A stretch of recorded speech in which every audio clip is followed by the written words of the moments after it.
संत रामपाल जी महाराज एक ऐसे महान संत जिन्होंने अपनी सतभक्ति, तत्व ज्ञान, करुणा और सेवा के बल पर समाज में नई मिसाल कायम की है। संत रामपाल जी महाराज की अगुवाई में उनके सभी सतलोक आश्रमों से समाज कल्याण के अद्भुत कार्यों ने समाज को सुनहरे भविष्य की एक नई उम्मीद दिखाई है। संत रामपाल जी महाराज से नाम दीक्षा लेने के बाद लाखों लोगों की लाइलाज बीमारियां जैसे कैंसर, एड्स आदि ठीक हुई। संत जी के ज्ञान से प्रेरित होकर उनके अनुयायियों ने लाखों यूनिट रक्तदान किया। संत जी ने लाखों बहन बेटियों का दहेज मुक्त विवाह करवाया।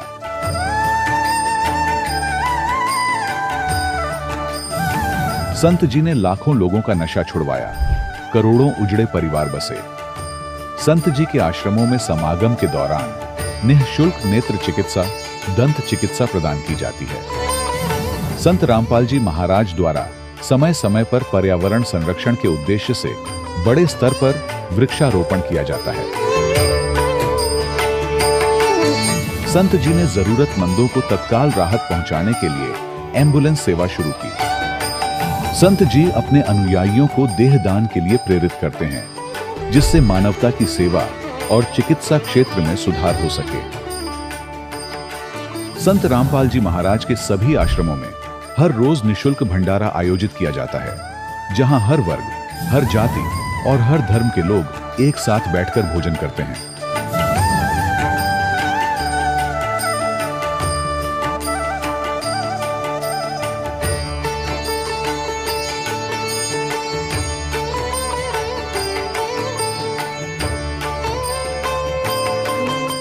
संत रामपाल जी महाराज की अन्नपूर्णा मुहिम ने गरीब और बेसहारा लोगों के जीवन में एक नई ऊर्जा और उम्मीद को जन्म दिया है। घर घर खाद्य सामग्री और जरूरी मदद पहुंचाकर संत रामपाल जी महाराज ने लोगों को दुख और मजबूरी से लड़ने की ताकत प्रदान की है।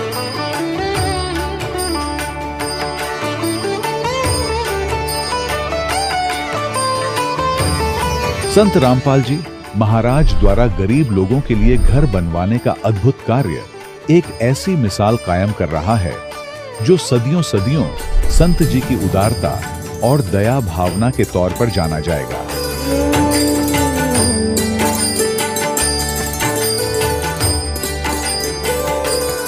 संत रामपाल जी महाराज के आश्रम में हजारों बुजुर्गों को सम्मान और प्यार के साथ जीवन जीने का अवसर मिलता है।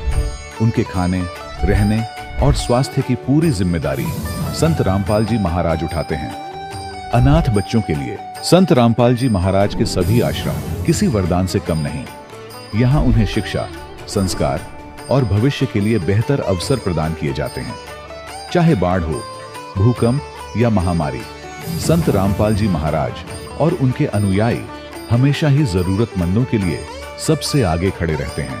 कोविड महामारी के दौरान संत रामपाल जी महाराज के आश्रमों से करोड़ों लोगों के लिए भोजन, दवाइयां और जीवन रक्षक सामग्रियां उपलब्ध कराई गई। चाहे गरीब की मदद हो या किसी शोषित और पीड़ित वर्ग के हक और सम्मान की लड़ाई, संत रामपाल जी महाराज ने हमेशा ही उनकी दबी आवाज को सरकारों तक पहुंचाया है और उन्हें उचित न्याय दिलवाने में अहम भूमिका अदा की है।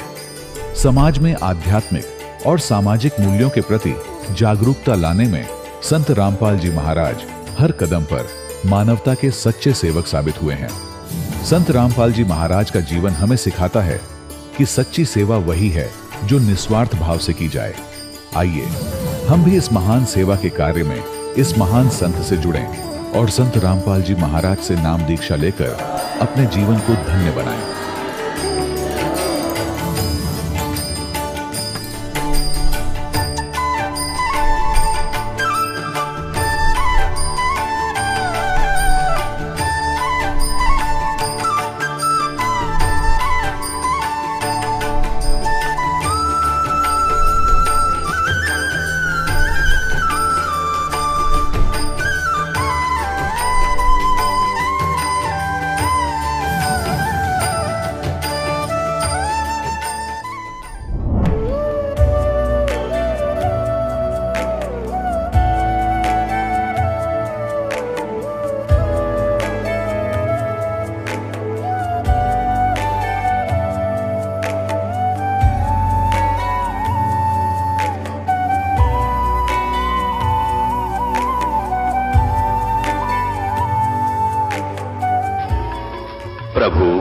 राम देव भगवान, अल्लाह खुदा, ईश आदि नाम एक ही शक्ति के हैं। वो कैसा है, कहां है, कैसे मिलता है, किसने देखा है? ये प्रश्नवाचक चिन्ह पूर्ण रूप से हटाने के लिए अवश्य सुनिए जगत गुरु तत्वदर्शी संत रामपाल जी महाराज के अमृत वचन, सर्व पवित्र धर्मों के पवित्र शास्त्रों के आधार पर। सत साहिब दर्शकों, व्यक्ति के जीवन में आध्यात्मिकता का विशेष महत्व माना जाता है और व्यक्ति इस महत्व को असल मायने में तभी समझ पाता है जब पूर्ण परमात्मा के द्वारा भेजे गए संदेशवाहक यानी सतगुरु द्वारा उस महत्व को समझाया जाए। आध्यात्मिकता के इसी विशेष महत्व को जानने और समझने के इच्छुक खटीमा उत्तराखंड के निवासी राहुल कुमार जी भी थे। क्या आध्यात्मिकता की ये खोज राहुल कुमार जी की संत रामपाल जी महाराज की शरण में आने से पूरी हुई? आखिर क्यों आज राहुल कुमार जी संत रामपाल जी महाराज के गुणगान करते नहीं थक रहे? अब सुनते हैं राहुल कुमार जी के जीवन की कहानी, उन्हीं की जुबानी। नमस्कार सर। नमस्कार सर। सर क्या नाम है आपका? मेरा नाम राहुल कुमार मिश्रा है। राहुल जी आप कहाँ से हैं? मैं उत्तराखंड ऊधम सिंह नगर खटीमा क्षेत्र से हूँ। राहुल जी, संत रामपाल जी महाराज से नाम दीक्षा आपने कब ली? मेरा जो नाम दीक्षा हुई है वो 30/6/2017 को हुई है। राहुल जी, संत रामपाल जी महाराज से नाम दीक्षा लेने से पहले क्या आप कोई भक्ति साधना भी करते थे? हाँ, मैंने बहुत सारी साधना भक्ति करी क्योंकि मैं ब्राह्मण समाज से बिलोंग करता हूँ और इसलिए मेरे जीवन में ये था कि मुझे गुरु धारण करना है। इसलिए मैं कई गुरुओं की तलाश में रहा। संसार में जो नाना प्रकार के गुरु हैं, तांत्रिक गुरु हैं, उनके भी साथ रहा और उनसे भी दीक्षा ली, लेकिन मुझे कोई लाभ नहीं हुआ। उसके बाद मैंने दयाल आश्रम सीतापुर से नाम दीक्षा ली। वहाँ मैंने 6-7 साल जो है वहाँ पर भी रहा, उनसे भी कोई फ़ायदा नहीं हुआ मुझे। और वो नाना प्रकार की भक्ति बताते थे, काल मत की पूजा बताते थे और उनसे कोई लाभ नहीं हुआ। उसके बाद मैंने सिकोहाबाद वाले गुरुजी हैं, वो कबीरपंथी हैं, उनसे भी नाम दीक्षा ली, उनसे भी कोई ऐसा विशेष लाभ नहीं हुआ। उसके बाद हमने मधु परमहंस जी से नाम दीक्षा गोंडा जाकर ली। वहाँ से भी मैं 6 महीने रहा, लेकिन मेरे वहाँ पे भी कई सारे क्वेश्चन थे, उनसे भी मुझे कोई लाभ नहीं हुआ। लास्ट में मैंने संत रामपाल जी महाराज जी से 2017 में नाम दीक्षा ग्रहण की। संत रामपाल जी महाराज से नाम दीक्षा लेने के बाद क्या आपको कोई लाभ भी मिले? जी सर जी, मुझे सबसे पहले तो आध्यात्मिक लाभ हुआ कि मुझे पता चला कि ये जीवन मरण का चक्र क्या है और जो हम ये पूजा विस्मक भ्रांतियाँ हैं जो संसार के अंदर फैली हुई हैं, नाना प्रकार के पंथ बने हुए हैं, नाना प्रकार के मजहब बने हुए हैं और ये सब जो है एक मालिक की पूजा के बारे में बताते हैं। आखिर वह मालिक है कौन, उसके बारे में मुझे पता चला। संत रामपाल जी के चरणों में जाके पता चला कि क्या है और वेद शास्त्र और कुरान हमारे क्या क्या कहते हैं। जो सतभक्ति बताते हैं वो संत रामपाल जी के सत्संगों से के माध्यम से मुझे पता चला। मुझे पहला लाभ ये मिला कि आध्यात्मिक सुख शांति क्या होती है वो मिली। घर के अंदर जो कलेश रहता था, लड़ाई झगड़ा, दंगा फसाद इस टाइप का रहता था, वो भी लाभ मिला। और मेरे शरीर में एक असाध्य बीमारी थी जिसे साइटिका कहा जाता है, जिसका मैंने कई जगह इलाज भी करवाया। और जो पीलीभीत के सबसे अच्छे डॉक्टर हड्डी स्पेशलिस्ट हैं डॉक्टर गोखले, उनके यहाँ पर भी जाकर मैंने दिखाया था। और यहाँ रुद्रपुर में जो मेडिसिटी में हैं, आर्मी से रिटायर्ड डॉक्टर हैं डॉक्टर सोलंकी, उनको भी दिखाया था। उन्होंने बताया था कर्म में प्रॉब्लम है और इसका इलाज काफ़ी लंबा चलेगा और ये लाइलाज बीमारी है, इतनी सही नहीं हो सकती जीवन में, इसकी दवाई ही रेगुलर चलेगी। बाकी मैंने और भी आयुर्वेद के नाना प्रकार के डॉक्टरों से भी दवाई ली, लेकिन कोई आराम नहीं मिला। उसके बाद मैं अपने शरीर को जंजीरों से मारता भी था। ये पैर में जो दर्द होता था इससे चला नहीं जाता था। बच्चे भी मेरे देख देख के रोते थे कि ये कैसा रोग हो गया। फिर मैं संत रामपाल जी महाराज की शरण में आने के बाद मुझे जो है इन मंत्रों का अधिक से अधिक जो है जाप किया। उसके बाद ये असाध्य बीमारी मेरी धीरे धीरे अपने आप स्वतः ही ख़त्म हो गई। डॉक्टरों ने ये कहा था कि ये किसी भी प्रकार से मुश्किल है ये, क्योंकि साइटिका का मैंने भी पूछा था कि मेरे साड़ू भाई हैं जो आर्मी में हैं, उन्होंने भी बताया था कि कमान हॉस्पिटल से कुछ लोगों ने इलाज कराया है साइटिका का, ये 2 साल बाद फिर वैसे ही हो जाती है और ये बीमारी बड़ा मुश्किल है सही होना। आर्थिक लाभ भी मिला मुझे कि संत रामपाल जी की शरण में जाने के बाद मैंने 20-25 लाख रुपए की जो जगह खरीदी, उसमें एक थोड़ी सी प्रॉब्लम आ गई थी। कई भूमाफियाओं ने उस पर कब्जा कर लिया था। परमात्मा से फरियाद की कि मालिक हम तेरी शरण में अभी आए हैं और ये हमने जो ज़मीन खरीदी है मालिक तेरी दया से खरीदी है, ये बहुत बड़ी प्रॉब्लम थी हमारे जीवन की, क्योंकि हमने तो कभी पैसा देखा ही नहीं था। हमने कभी सोचा ही नहीं था कि हम ये जो है ज़मीन खरीद पाएंगे। और वो भी मालिक ने दर्शन दिए हमारी पत्नी को कि बेटा आज तेरा ये सारा जो है वो बाल है ये ख़त्म हो जाएगा और आज से वो तुम्हारे नाम पे ज़मीन हो जाएगी। और उसी दिन सुबह उन लोगों ने सारा फैसला किया और मेरे हक़ में सारा फैसला आया कि भाई ये ज़मीन जो भी आगे बैठा हुआ था उसको हटवा के मेरे को कागज़ दे दिए गए कि भाई ये ज़मीन आपकी हो गई। और पहले हमारे पास मोटरसाइकिल हुआ करती थी, फिर मैंने 4 व्हीलर और ट्रैक्टर ख़रीदा और शटरिंग का कारोबार भी मेरा काफ़ी अच्छा चला। और मेरी कॉस्मेटिक का काम था जो अब होलसेल का काम करा है मैंने। और आज सुबह ही मेरा एक लाभ ये हुआ कि मैं शटरिंग के काम में क्या है कि साहब आपने देखा होगा सर जी कि झूठ सच बोलना पड़ता है, तो मिस्त्रियों के चक्कर में हमें काफ़ी झूठ सच बोलना पड़ता था और लोग विश्वास नहीं करते थे कि कैसे भगत हो। तो हमें अंदर से ग्लानि होती थी कि हम संत रामपाल जी महाराज जी के शिष्य हैं और हम सब कुछ सच कहते हैं, लेकिन लोग हमारे पर विश्वास नहीं करते। हो सकता है मालिक की दया रहे, कभी ना कभी आने वाला टाइम ऐसा आएगा जो हमारी बात पर लोग विश्वास भी करेंगे।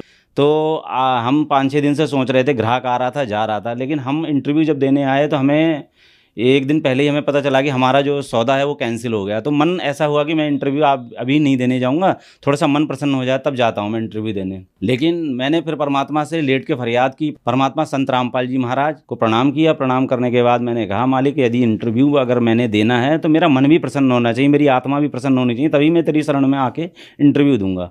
तो मैं अपनी दुकान का शटर खोल के जैसे ही बाहर आया तो वो ग्राहक खड़ा था और उसने मेरा जो है सामान 10 लाख रुपए में ख़रीद लिया और मैं तुरंत मन प्रसन्न होकर मैं यहाँ चला आया। मैंने बंदीछोड़ संत रामपाल जी महाराज का धन्यवाद किया कि बंदीछोड़ पग पग पर आप हमारा साथ देने वाले हैं, दया करना मालिक, हम नीच बुद्धि वाले हैं और कुछ समझते नहीं। अभी हाल ही में भगत जी हमारे यहाँ सत्संग का आयोजन किया गया था परमात्मा संत रामपाल जी की दया से और हम लोग सब सेवा में लगे हुए थे। हमारे मेरा बेटा है जो वो मोटरसाइकिल लेकर यहाँ नानकमता ट्यूशन पढ़ने आता है, तो उसके साथ में मेरा भतीजा भी आता है पढ़ने के लिए। तो सर जी आप विश्वास नहीं मानेंगे कि इतना भयानक एक्सीडेंट हुआ उनका मोटरसाइकिल और ऑटो से कि लोगों ने ये समझा कि एक की मृत्यु हो गई और एक हल्के हल्के से कांप रहा है, यानी कि ये भी ख़त्म हो जाएगा। और जब मेरे पास फ़ोन आया तब कोई उठाने वाला नहीं था उसको। तो सर जी मैं जैसे वेशभूषा में था उसी वेशभूषा में परमात्मा संत रामपाल जी महाराज को मैंने दंडवत प्रणाम किया।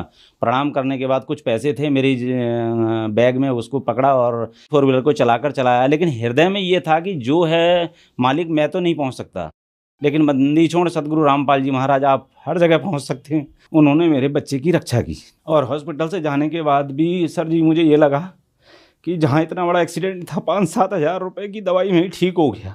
परमात्मा ने हमारे परिवार पर बड़ी दया करी। और सर जी मैं ये भी बताना चाहूँगा कि मेरी पत्नी को माइग्रेन और गठिया की बीमारी थी। माइग्रेन की बीमारी तो बंदीछोड़ सतगुरु रामपाल जी महाराज की जब हमने नाम दीक्षा ली उसके थोड़े दिन बाद ही समाप्त हो गई और कुछ दिनों बाद गठिया का रोग भी समाप्त हो गया। और जब भी हम बिस्तर से नीचे उतरते थे हमारे पैरों में एक विशेष प्रकार का दर्द होता था, ऐसा लगता था जैसे तलवों में बहुत ज़्यादा दर्द हो रहा है।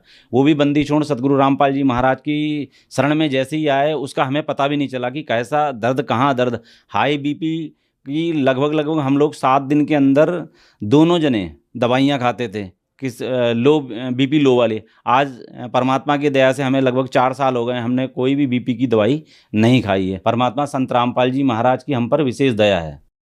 सर संत रामपाल जी महाराज से नाम दीक्षा लेने के बाद आपको बहुत सारे लाभ प्राप्त हुए, तो जो श्रद्धालु आज आपको देख रहे हैं और वो भी संत रामपाल जी महाराज से नाम दीक्षा लेना चाहते हैं, दुखी हैं, उनके लिए आप क्या कहना चाहेंगे?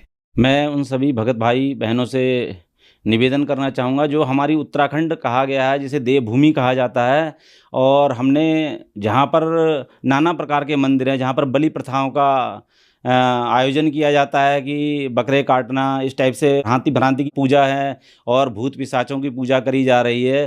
तो मेरा उनसे करबद्ध निवेदन है, ये जो परमात्मा भक्ति बता रहे हैं, सद्भक्ति बता रहे हैं, हमारे जो चारों वेद हैं और उनके अनुसार क्या लिखा है, श्रीमद् देवी भागवत के अंदर क्या लिखा हुआ है और परमात्मा हमें किस लोक में ले जाने की बात कर रहे हैं, कौन सा सतलोक है, कौन सा सचखंड है। मैं सभी से निवेदन करना चाहूँगा कि जो भी हैं वो परमात्मा की शरण ग्रहण करें, संत रामपाल जी महाराज की, और अपना जीवन को धन्य बनाएं। नाम दीक्षा लेने के लिए बहुत ही सरल तरीका बता रखा है संत रामपाल जी महाराज के। जगह जगह नामदान केंद्र है। देश में 500 और विदेशों में और अधिक नामदान केंद्र खुले जा चुके हैं, जिसमें परमात्मा के भगत लोग बैठे रहते हैं और उसमें जो सत्संग के माध्यम से जो ज्ञान बांटा जा रहा है, उसमें जो पीली पट्टी चलती रहती है, उसमें नंबर दिए हुए हैं। उन नंबरों पर आप फ़ोन करके कहीं भी अपने जो निवास स्थान है उसके पास का कोई भी नामदान केंद्र पता कर वहाँ से नाम दीक्षा ग्रहण कर सकते हैं। धन्यवाद सर। धन्यवाद सर जी। दर्शकों, अभी आपने सुने संत रामपाल जी महाराज से दीक्षा प्राप्त करके सुखी हुए भक्त के अनुभव। अब देखिए जगत गुरु तत्वदर्शी संत रामपाल जी महाराज के मंगल प्रवचन। ये आपका नहीं रहा। अब ये जो पैसा मालिक का हो गया, आपको तो दे दिया 1000 गुना उसने, ये रहेगा भगवान का पैसा। अब इस भगवान के पैसे से सारी व्यवस्था हो रही है। तो कहते हैं जो भी वैसे अनधिकारी के पास दान किया जाता है और उससे कोई खाता है वहां पर उसको पाप लगता है, क्योंकि वो अधिकारी है ही नहीं। वो तो एक दूसरे का संस्कार आपस में फिर उलझता ही रहेगा वहां पर। यहां संस्कार नहीं उलझेगा आपका। आपने दान किया भगवान के निमित्त, वो आपका नहीं रहा। आप कहते ब्रह्मदंड से करे पवित्र हो जैसे का तैसा। फिर यहां परमात्मा की वाणी अमृत से उसको शुद्ध किया जाता है और फिर वो पवित्र होकर के आप में वो पैसा अन्न फिर आपको खिलाया जाता है। वो आप पर असर नहीं करेगा किसी का, लेकिन आपको उसका प्रतिफल 1000 गुना होगा। ये मालिक का विधान है।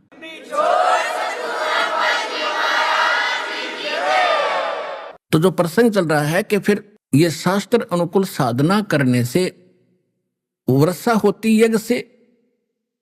अब यहां पर 5 यज्ञ होती हैं। एक यज्ञ है धर्म की, धर्म यज्ञ। पानी ये धर्म यज्ञ, मैट बिछा रखे, पंखे चलने, शेड बनाया और ये सारा व्यवस्था खाने पीने की, रजाई ओढ़ने की, ये धर्म यज्ञ। और दूसरी यज्ञ है ध्यान। यानी के बाद चर्चा चलेगी तो भगवान की। किसी से पूछ रहे होगे भाई आपको क्या लाभ हुआ, आप कितने दिन से आते हो, तो भी भगवान की चर्चा चलाएगा। दास आपको सत्संग सुनाएगा 2-2 घंटे सुबह शाम, भगवान का ध्यान रहा। बाकी समय में अपना याद आएगा मुझे रामायणी करनी है, मुझे मंत्र रह गए, सुबह का रह गया, शाम का रह गया, वो भगवान का ध्यान। तो ये ध्यान यज्ञ है। एक यज्ञ है धर्म की, दूसरी यज्ञ है ध्यान, तीसरी यज्ञ हवन की। यहां पर इस समागम में 10 क्विंटल का हवन होगा, 10 क्विंटल घी का, 1 टन घी का। और इससे पिछले में इससे भी ज्यादा हुआ था। तो कहने का भाव है फिर परमात्मा इब देखो काल ने कैसा जुल्म कर दिया। प्रत्येक हिंदू के घर में एक जोत जड़ा करती देसी घी की, सबके घर में। फिर ये सिरफिरे कुछ पंथ चालू हो गई, राधा स्वामी पंथ। इन्होंने कह दिया कि जोत नहीं लगानी, प्रसाद भी नहीं बांटना, कुछ नहीं करना, अंदर जोत जलाओ। अंदर तुम्हारे खाक है, ज्ञान तुम्हारा नहीं, नाम तुम्हारे पास नहीं। अंदर की जोत का तो पता हमने जैसी जलेगी, उसी जाल की जलगी जो प्रवर्तक था भूत बना बैठा गुक्की में बोला है, उसकी तो जलगी जोत भीतर की, और बाकियां की जलन लग रही, हाहाकार माच रहा सबके। तो इन्होंने भट्ठा बैठा दिया। थोड़ा बहुत हवन जो लाभ होता था, कोई वर्षा ठीक हो जाया करती थी, तो वो इन्हें भट्ठा बैठा दिया। तो ये भी बहुत घना संस्कार बिगड़ गया। 5500 वर्ष बीत गए कलयुग के, और इस तरह के इन शेरफिरों ने सारे अध्यात्म मार्ग को कति बिगाड़ कर धर दिया। तो अब ये शुरुआत हुई है शास्त्र अनुकूल साधना की, और ये इससे धर्म जो हो रहा है इसे देखियो प्राकृतिक परिवर्तन भी होगा, भगवान का विधान है। अब 1-1 महीने में 10 और 10 20-20 क्विंटल घी हवन हो रहा है, तो इसका प्रतिफल पूरे विश्व को लाभ होगा। ये जो प्रदूषण है ये भी कम होगा इससे, और वर्षा समय पर होया करेगी, सबको लाभ देगा परमात्मा।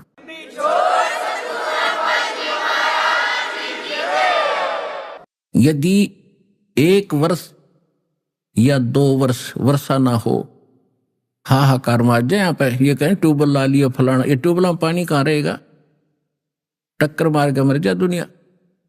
और आगे तो और जनसंख्या बढ़ेगी, इतना भी दिमाग काम नहीं करे, तुम आगे खाओगे क्या। अगर हम शास्त्र अनुकूल साधना करेंगे, परमात्मा पे आश्रित हो जाएंगे, तो हमें सब कुछ वो सतलोक से लाकर देगा। पुण्यात्माओं, भगवान है तो भगवान वाले काम करता है। हमें परमात्मा की डेफिनेशन का पता नहीं था, उसके लाभ कैसे होंगे। जब कबीर परमेश्वर जी आए हुए थे 600 वर्ष पहले ज्ञान समझाते थे। यही ज्ञान तो दास आज आपको बता रहा है, यही परमात्मा बता कर गए थे, वही सत्संग दास आपको सुना रहा है जो परमात्मा ने 600 वर्ष पहले हमें बताया था। और इन अज्ञानी स्वार्थी लोगों ने उसको दबा दिया कूड़े करकट में, अब उसको निकाल के आपके सामने किया। तो यही ज्ञान पहले बताते थे परमात्मा। तो इस बात से परमात्मा क्या कहा करते कि 3 देव की जो करते भक्ति उनकी कदे ना हो मुक्ति। ये सारे ज्ञान दिया करते, जब दाता देता था वो दास आपको बता रहा। तो इसका विरोध कर दिया परमेश्वर का, उनके साथ ऐसे जुल्म किए, आंखों में आंसू आ जाते हैं। उनकी जो लीला हम पढ़ते हैं, और वो फिर भी हमारे लिए संघर्षशील रहे, आप हमारे लिए तड़फ रहे, क्योंकि हम उसके बच्चे हैं ना। परमात्मा को क्या जरूरत है यहाँ आकर धक्के खाने की गंदे लोक में, हम में दुखी। तो हम उसके बच्चे हैं, अपनों के लिए अपना ही दुखी होता है। आपको कब समझ में आओगी ये कहानी, वो थोड़ा सा समय लगेगा, क्योंकि आप बच्चे हो भी, इस मार्ग में स्टार्टिंग है आपकी। और जो पुराने हो गए हैं उनको पता चल गया है कि सचमुच कहानी यही है। अब परमात्मा 600 वर्ष पहले जब आई यही ज्ञान सुनाया करते थे, उन्होंने विरोध कर दिया। कभी तो उनको कुएं में डालकर मिट्टी तले दबा दिया, और टनों 1000 टन मिट्टी दावी दी, परमात्मा को दबा दिया। और घंटे बाद जाकर देखा वो सिकंदर लोधी राजा के पास बैठे भगवान, उबलते हुए सरसों के तेल के कढ़ाई में डाल दिया परमेश्वर को कि जल के नष्ट हो जाएगा। लेकिन एज रीत रहे दाता बाहर आ गए, कुछ नहीं हुआ।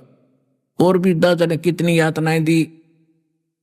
जब उन्होंने देखा कि ये ना मर रहा है और ना ज्ञान से पराजित हो रहा है, तो इन्होंने झूठी चिट्ठियां डाल दी सब जगह कि कबीर जुल्हा काशी वाला और ऐसे ऐसे भंडारा करेगा 3 दिन का, और प्रत्येक भोजन के बाद एक दोहर देगा, एक मोहर देगा। मोहर होती थी 10 ग्राम सोने का एक सिक्का बना होता था, और एक दोहर होती थी बहुत अच्छा कंबल, जैसे आजकल तो कंबल हो गए, उस समय इस सूती कपड़े की होती थी बहुत अच्छी, वो सबसे कीमती होता था दोहर।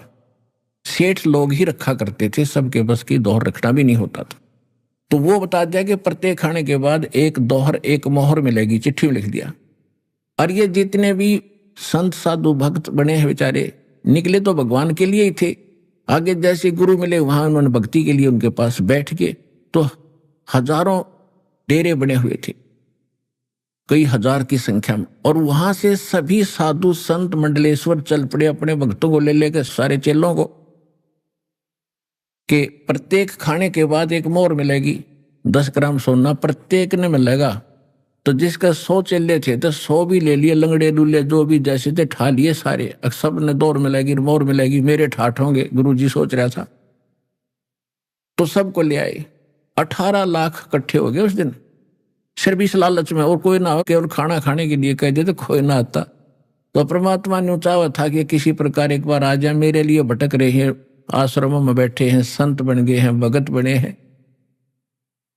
तो वहां परमेश्वर ने दूसरा रूप बना के और सतलोक से 9 लाख बैलों के ऊपर, जैसे गधों के ऊपर सामान लाद जाकर इन थैलों में, बोरों में, तो ऐसे 9 लाख बैलों पर सामान लाद के ये खांड बूरा और बने ये सारा घी, घी के टीन के टीन और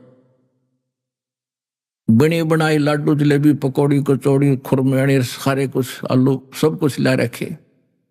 और वहां लगा दिए टेंट। 18 लाख आदमियों का जब भोजन बनेगा काफी स्थान में, और नो पूरियां की, रोटियों की पाड़ पड़ी, चावल बने बनाए, नो ढेर के ढेर लाग रहे। और हो गया भंडारा शुरू। दूसरा रूप मालिक ने बनाया केसो नाम के बंजारे का, और आप बैठ गए चौपड़ी में। सिकंदर लोधी भी पहुंच गया वहीं पर, परमात्मा अपने डबल रोल में बैठ के वहां एक तंबू के अंदर, और जनता भोजन खा रही है। जब भी खाना खाते हैं तैयार खड़े, वहां सतलोक से ही भगत आए, परमात्मा के बच्चे, यहां पर सेवा की उन्होंने आकर। 9 लाख बैलों के साथ कम से कम 1 लाख तो जरूर आए होंगे खाना खिलाने वाले। तो उन सबको खाना खिला रहे हैं और 2 और मोहर रख के साथ दे रहे प्रत्येक खाने के बाद।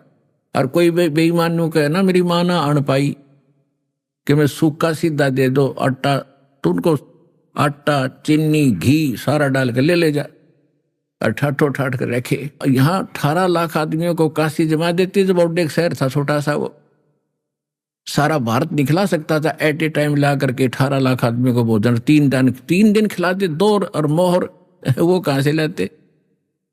तो कहने का भाव ये है कि ये वो परमात्मा है। आप यदि सत भक्ति सच्चे दिल से विश्वास करके लगोगे तो ना जाने कितना बरकत दे देगा, कहाँ रख देगा, क्यों कर आपने पालेगा, क्योंकि आप उसके बच्चे हो। और जो वहां आए थे 18 लाख व्यक्ति, वो भी साधु संत भगत बेशक डले ढो रहते थे, तो बच्चे उसी के भगवान के लिए भटक रहे थे। तो परमात्मा कहते मैं रोवत हूं सृष्टि को और सृष्टि रोवे मोहे। गरीबदास इस वियोग को समझ नहीं सकता कोई। गरीबदास जी को परमात्मा बता रहे थे अपनी प्यारी आत्मा को कि मैं तो इनको रो रहा हूं क्योंकि ये दुखी हो रहे हैं, और मेरे बच्चे दुखी हैं तो मैं भी दुखी हूं, और ये मुझे खोज रहे हैं। ये सर्व सुखदाई सारे संकट मोचन हे परमात्मा, और ये गलती से गाय के स्थान पर गधी का नीचे बैठे हैं बाल्टी ले, तो वो कहां से भरेगी। और मैं कहता हूं तुम साधना गलत कर रहे हो, मैं तुम्हारा पिता हूं, मैं तुम्हारा भगवान हूं, मुझे लात मारे और मुझे गाली दे रहे। इन्होंने काल की भांग घनी पी रखी। उन काल के दूता ने तो परमात्मा का नाश करना चाहा था कि भाग जाएगा काशी छोड़ के, जब इसकी बेइज्जती होगी लोग इसके कपड़े पाड़ेंगे, खिला हमने भोजन क्यों चिट्ठी डाली थी। और इसके विपरीत परमात्मा ने ठाठों ठाठ कर दिए, तो नीच व्यक्तियों के तो फिट्टे मुंह हो गए जो भगवान के साथ विरोध कर रहे थे। और परमात्मा का दाव लग गया कि उसके बच्चे आ गए और उनको डबल रोल में, एक तरफ कबीर साहब बैठे धानक रूप में, दूसरी तरफ केशव बढ़कर बैठे एक सेठ रूप में, धनी रूप में। केशव पूछ रहा परमात्मा से कि हे कबीर जी, आप इसे गंदे लोक में क्यों आ गए, उस सच्चे स्थान ने छोड़कर जा सारे सुख, और ये लोग बिष्टा जिनके उदर में और मगन फिरे दिन रात।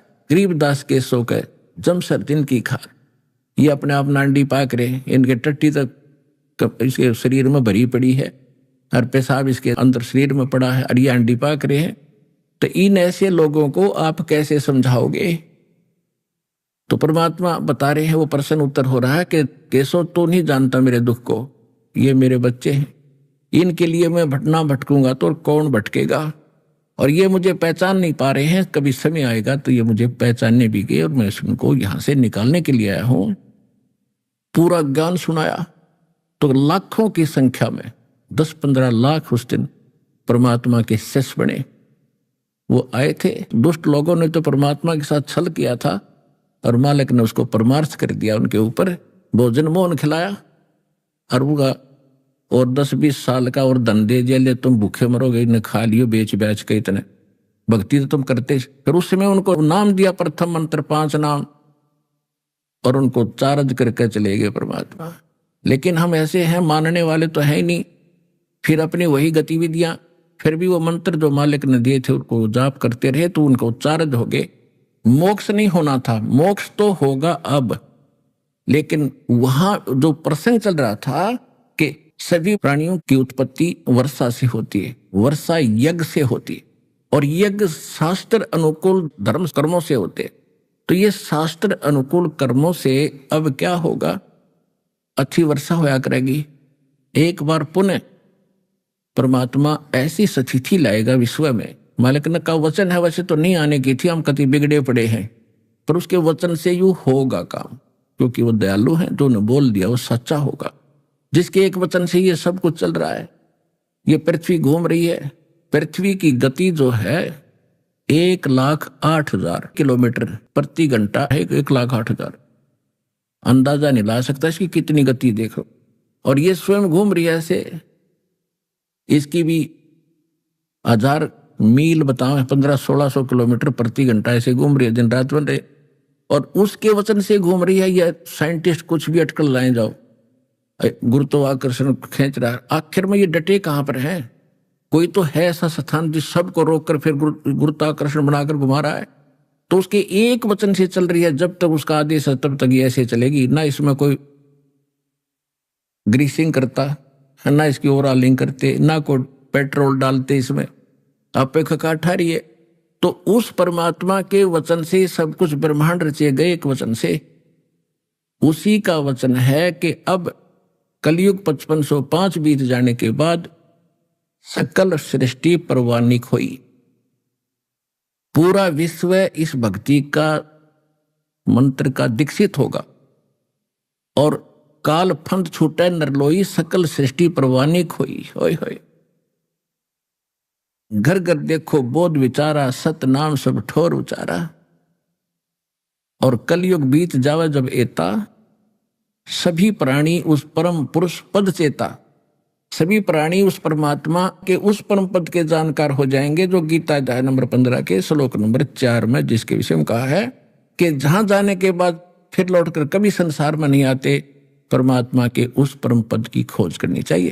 कहते उस परम पद के सभी बच्चा बच्चा जानकार हो जाएगा। अभी तक तो सुना भी नहीं था हमने, स्वर्ग स्वर्ग सुन रखा था बस।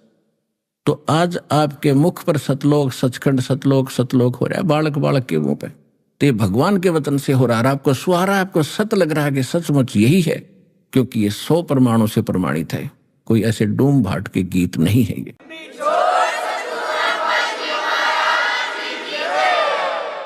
तो प्रसंग चल रहा है कि जो यज्ञ होते हैं ये धार्मिक शास्त्र अनुकूल साधनों से ये यज्ञ होते हैं, धार्मिक अनुष्ठान होते हैं।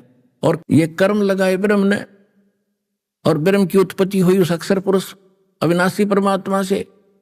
और वही अविनाशी सर्वगतम ब्रह्म यानी सर्वव्यापी वासुदेव, वो पूर्ण परमात्मा ही इन धार्मिक अनुष्ठानों में प्रतिष्ठित है।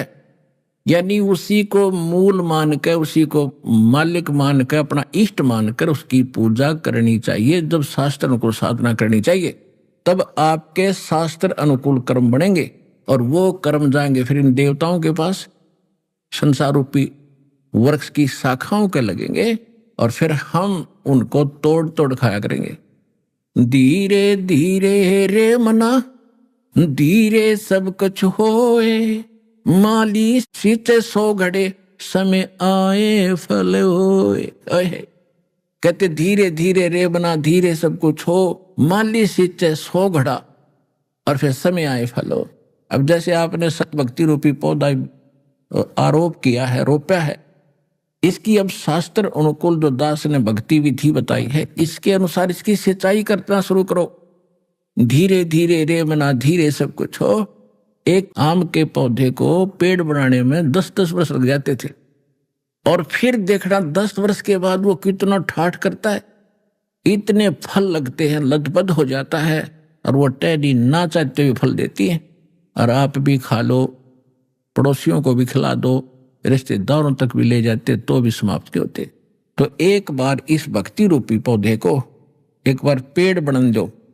ये क्या करते हैं, कोई कहता जी 4 बार आ लिया कुछ लाभ नहीं हुआ, कोई कह जी मैं पाठ भी करा लिया और सतनाम भी मिल चुका है, अभी तक विशेष लाभ नहीं, कुछ तो लाभ हुआ है, थोड़ा सा और रहता है। तो थोड़ा समय दो भगवान ने। परमात्मा कहते हैं राम नाम रटते रहो जब तक घट में प्राण, और कभू तो दीन दयाल के भनक पड़ेगी कान।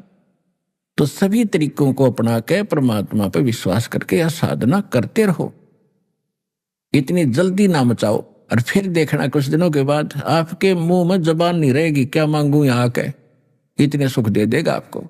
लेकिन थोड़ा समय दो परमात्मा को।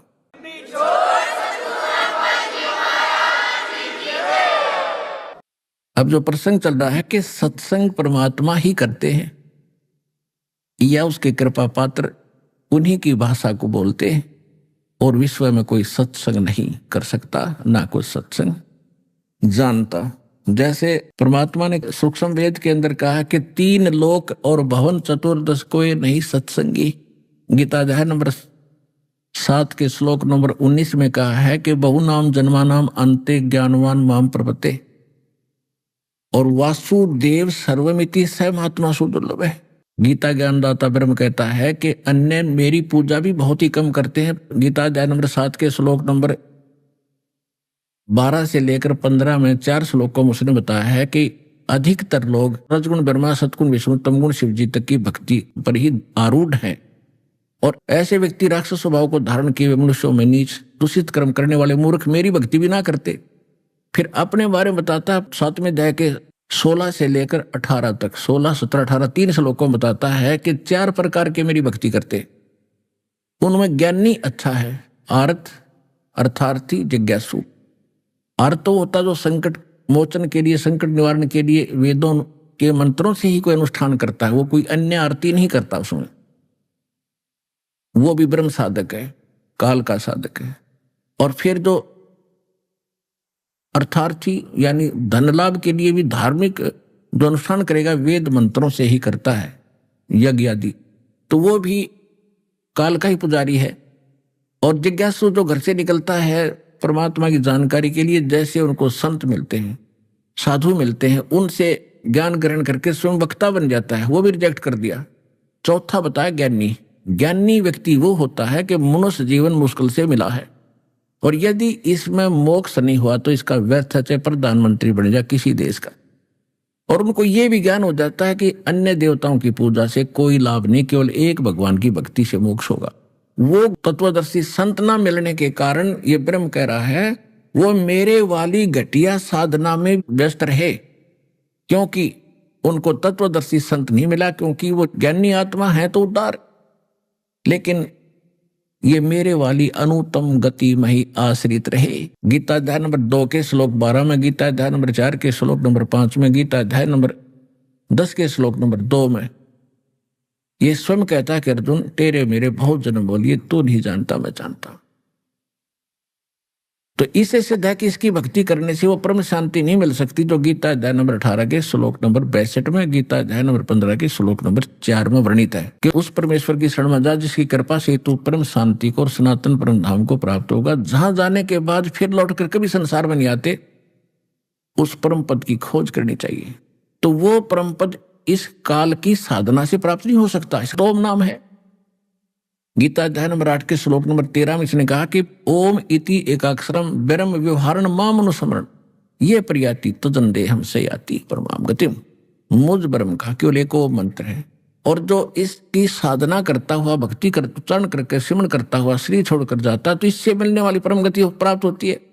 ब्रह्म की साधना ओम मंत्र है, उसकी प्राप्ति ब्रह्मलोक है। 8वें अध्याय के 16वें श्लोक में कहा कि ब्रह्मलोक में गए हुए प्राणी भी पुनरावृत्ति में वहां गए भी वापस जन्म मरण में आते। तो वो स्थान जहां जाने के बाद फिर लौटकर संसार में नहीं आते, वो ब्रह्म साधना से नहीं प्राप्त होता। इसलिए इसने 7वें अध्याय के 18वें श्लोक में कहा कि मेरी साधना भी अनुत्तम है, घटिया है। ये ज्ञानी आत्मा है तो अच्छी आत्मा, नेक आत्मा, ये मेरे वाली यानी ब्रह्म के से होने वाले लाभ तक सीमित है। ये गति भी इनकी अश्रेष्ठ व्यर्थ है। इसलिए 7वें अध्याय के 19वें श्लोक में कहा कि बहु नाम जन्मा नाम अंते ज्ञानवान माम प्रपते। बहुत ही जन्मों के किसी अंत के लास्ट जन्म में कोई मेरे तक बुद्धि उठती है किसी की, ब्रह्म तक, ना तो अन्य देवताओं में लगे रहते ये भोली आत्माएं। और वासुदेव सर्वमिति स्वमहात्मा सुदुर्लभ है। ये बताने वाला कि वासुदेव वो परम अक्षर ब्रह्म ही सब कुछ है, वही पूज्य है, वही इष्ट रूप में मानने योग्य है, वही सर्व पाप नाशक है। उसी की साधना करने से हमारे शास्त्र अनुकूल साध कर्म बनते हैं, उसी से हमें सर्व लाभ होता है। इस जन्म में भी यहां भी सुखी होगे और आपका परलोक भी सुधरेगा। ये बताने वाला संत बड़ी मुश्किल से मिलेगा। जब परमात्मा आदरणीय गरीबदास साहिब जी को गांव छुड़ानी जिला झज्जर में मिले थे 10 वर्ष के बालक को, फिर उन्हें 13 वर्ष की आयु में ये सारी वाणी लिखवा दी थी। एक गोपाल दास नाम के दादूपंथी संत ने वो लिखी थी। उसके बाद उस परमात्मा गरीबदास साहिब जी की उस वाणी को पढ़ने वाले बहुत से भक्त हो गए थे। एक पंजाब के अंदर गरीबदास जी का कोई शिष्य इस वाणी को पढ़ रहा था, सुबह सुबह ब्रह्म वेदी पढ़ रहा था, जो आप जी प्रतिदिन नित्य नियम में करते हो ब्रह्म वेदी।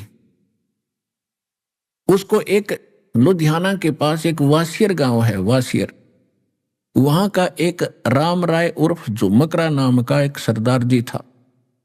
राम राय तो उसका वैसे नाम था, और झुमकरा नाम से वो वेल नोन था। जैसे गांव में अन्य नाम और रख लेते, किसी का बुंडू, किसी का सुंडू, ऐसे उसका झुमकरा नाम था। उसने जब यह वाणी सुनी उस भगत के मुख से, आकर्षित तो है, क्योंकि तो भगवान की गॉड गिवन ज्ञान है, आत्मा को खींच लेता है।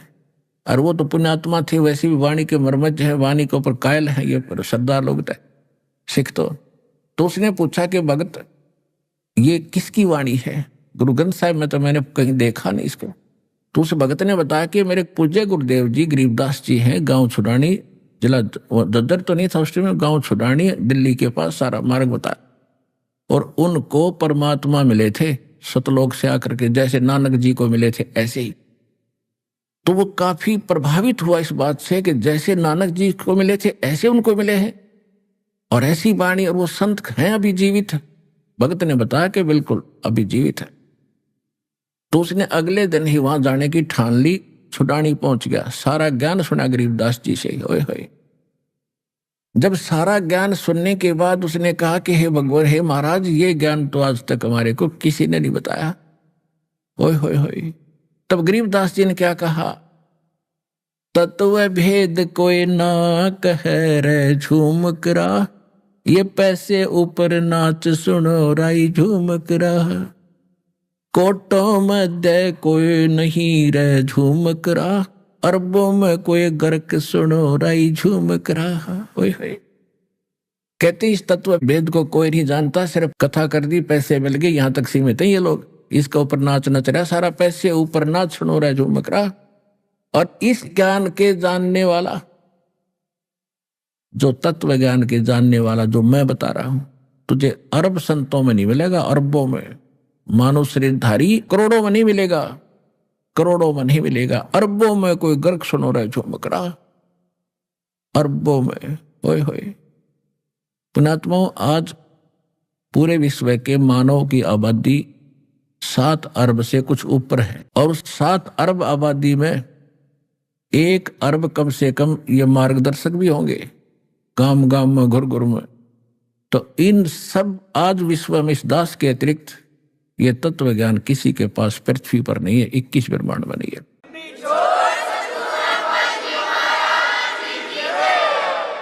तो आप जी का कितना सौभाग्य है,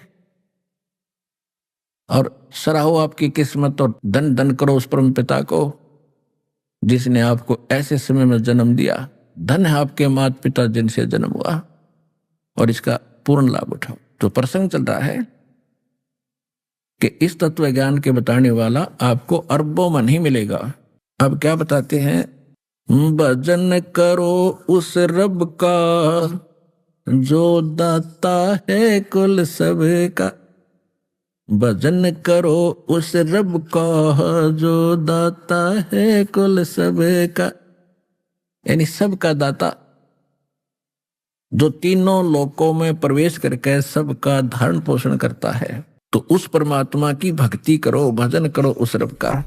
अभी आपने सुने संत रामपाल जी महाराज के मंगल प्रवचन। आइए अब सुनते हैं संत रामपाल जी महाराज से नाम दीक्षा लेकर सतभक्ति करके अद्भुत लाभ प्राप्त करने वाले अनुयायी के विचार।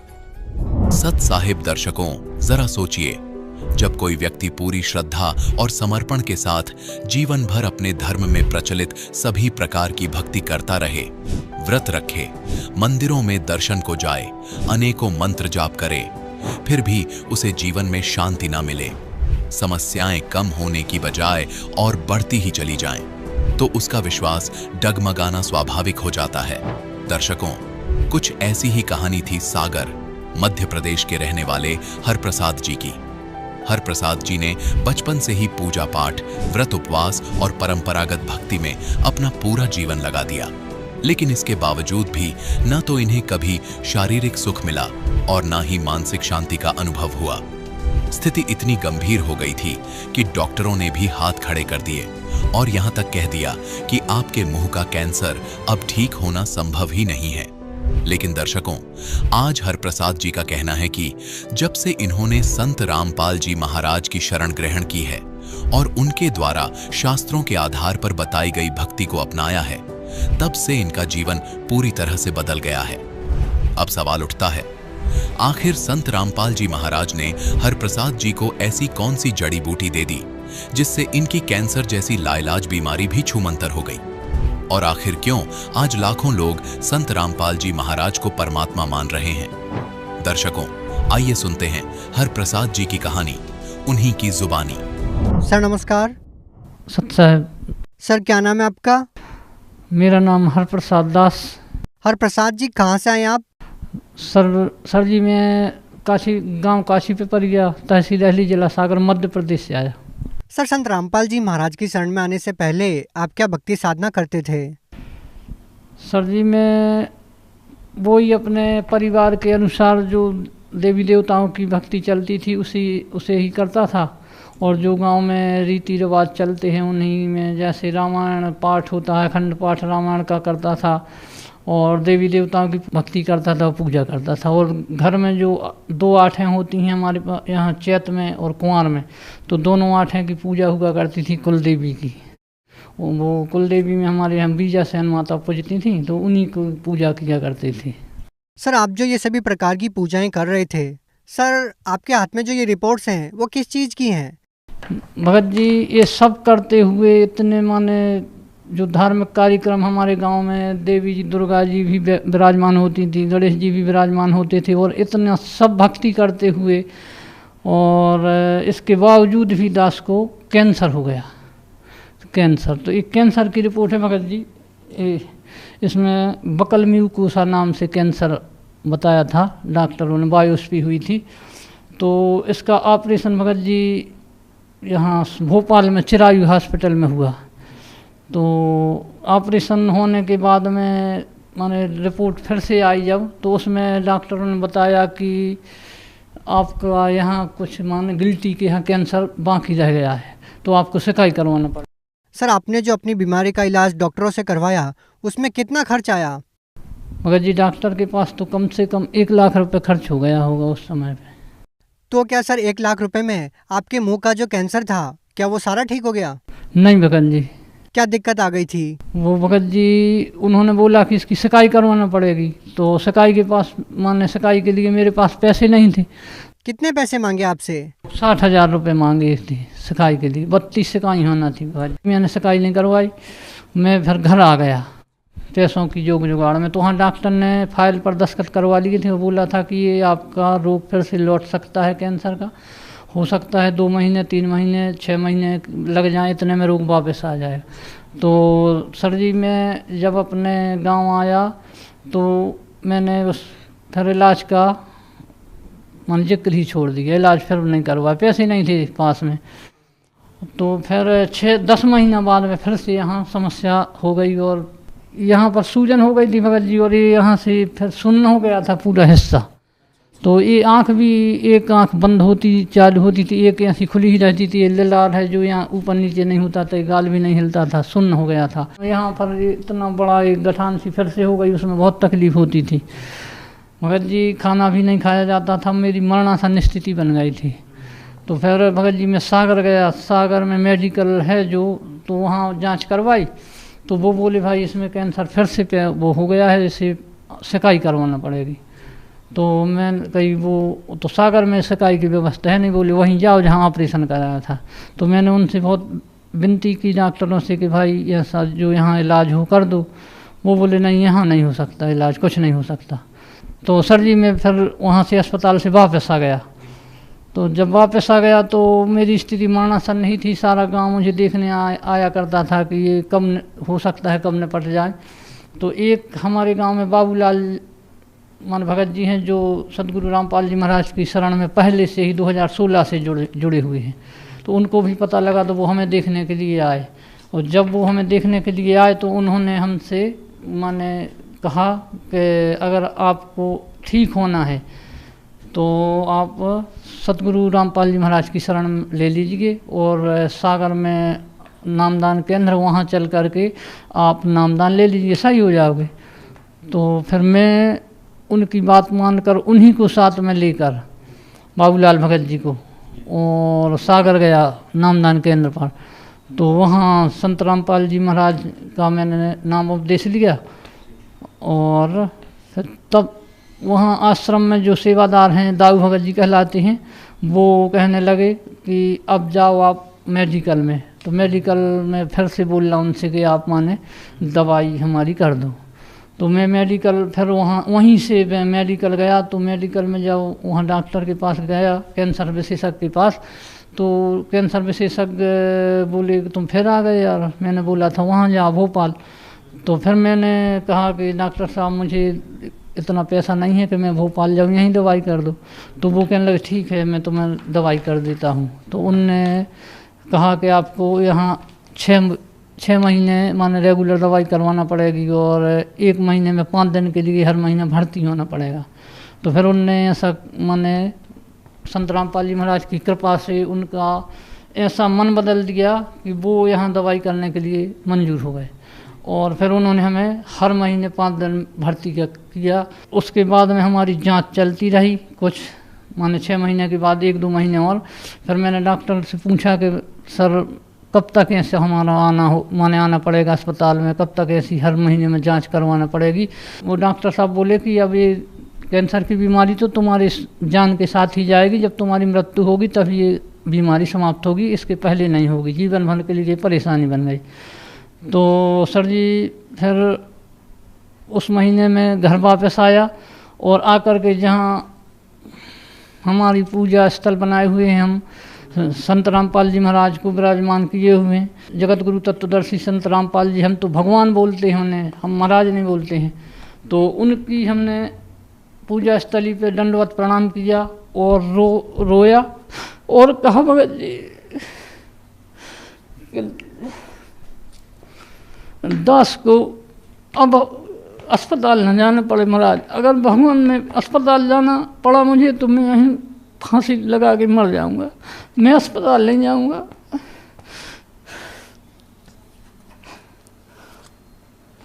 तो सर जी फिर बाबूलाल भगत जी आए एक बार, उन्होंने कहा एक काम करो तुम अर्जी लगा दो।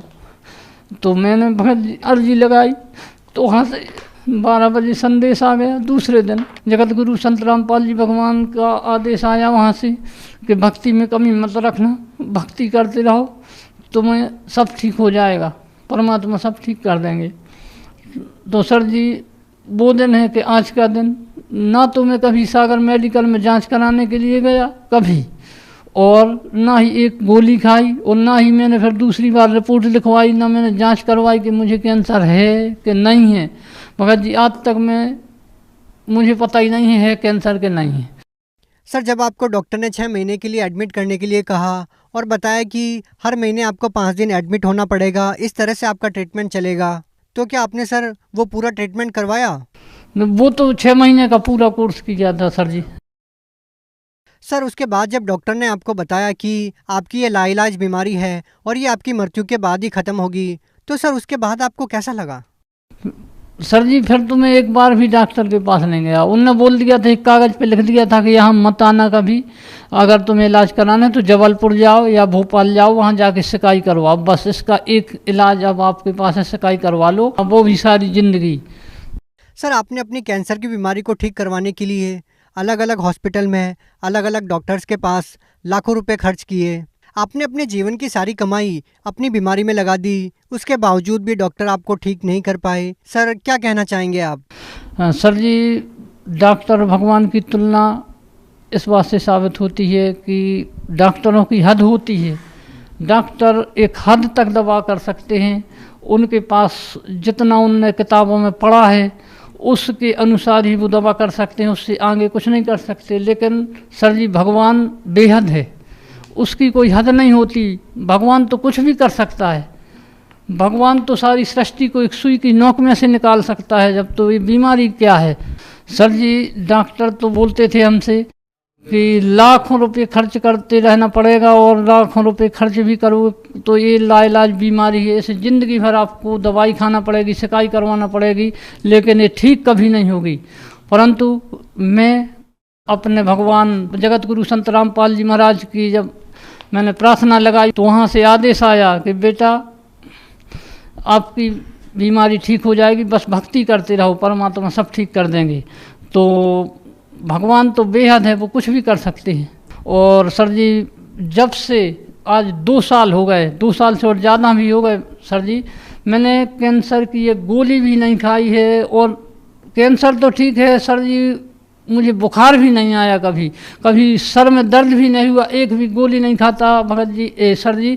और कभी ना तो मैं किसी भी प्रकार की दवाई लेता हूँ, ना कभी हॉस्पिटल जाता हूँ, और ना इलाज की कोई चर्चा करता हूँ। और मैं बिल्कुल कैंसर जैसी बीमारी से मुक्त हो गया हूँ। और क्या लाभ मिले आपको?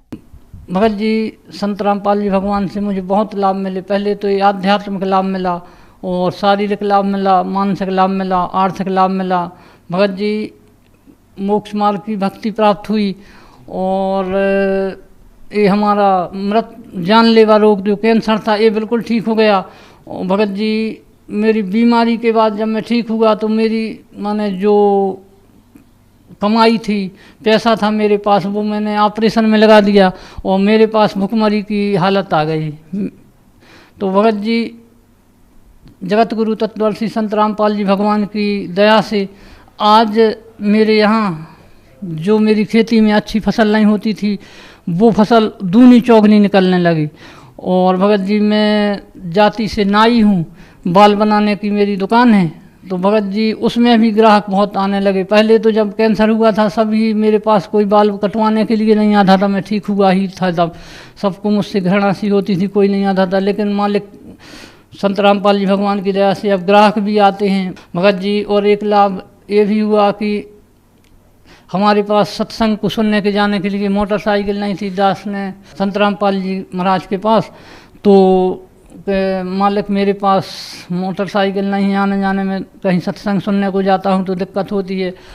तो मालिक की दया से, संत रामपाल जी भगवान की दया से हमारी खेती में पिछली साल ही कम से कम 1 एकड़ खेती में 1.5 लाख की प्याज निकली सर जी। तो उसमें से हमने मोटरसाइकिल भी खरीद ली। और सर जी उस मोटरसाइकिल से सत्संग सुनने को जाते हैं, और हमारे यहाँ सबके माने जो पारिवारिक समस्या होती हैं, जल्दी किसी को दवाई को ले जाना है तो उसी पर ले जाते हैं, सब समस्याएं ठीक होती हैं। और एक बार एक फ़ायदा ये भी हुआ कि हमारा बड़ा लड़का मोटरसाइकिल चला रहा था और मैं पीछे बैठा हुआ था, तो सामने से एक भैंसा, जैसे पड़ा बोलते हैं भैंसा, 2 भैंसे लड़े और एक भैंसा पिछल के आया तो मेरी मोटरसाइकिल पे से ऐसे गिरा। तो हम दोनों नीचे और ऐसे खड़े हो गए और मोटरसाइकिल पर से वो पड़ा गिरा।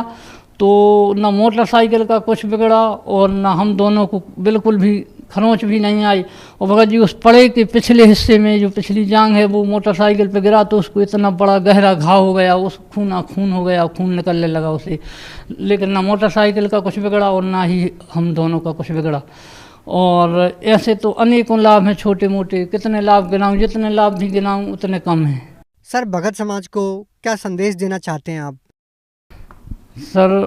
सर जी मैं भगत समाज को संदेश तो क्या दे सकता हूँ, मेरी तो औकात ही नहीं है इतनी कि मैं भगत समाज को संदेश दूँ। बस सबसे हाथ जोड़ के प्रार्थना कर सकता हूँ मैं कि जो भी आज मेरी ये इंटरव्यू सुन रहा हो तो सबके लिए एक ही प्रार्थना है कि जल्दी से जल्दी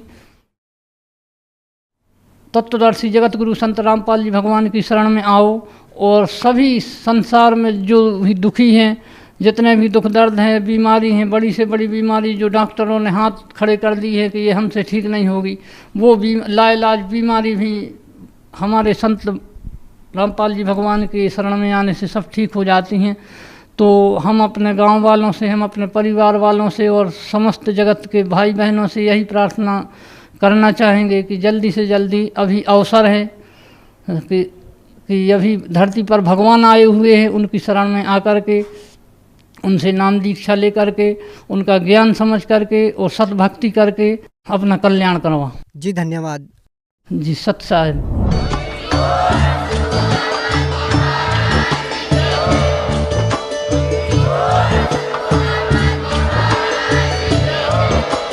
आप सुन रहे थे जगत गुरु तत्वदर्शी संत रामपाल जी महाराज जी के मंगल प्रवचन। अधिक जानकारी के लिए विजिट कीजिए हमारी वेबसाइट www.jagatgururampalji.org।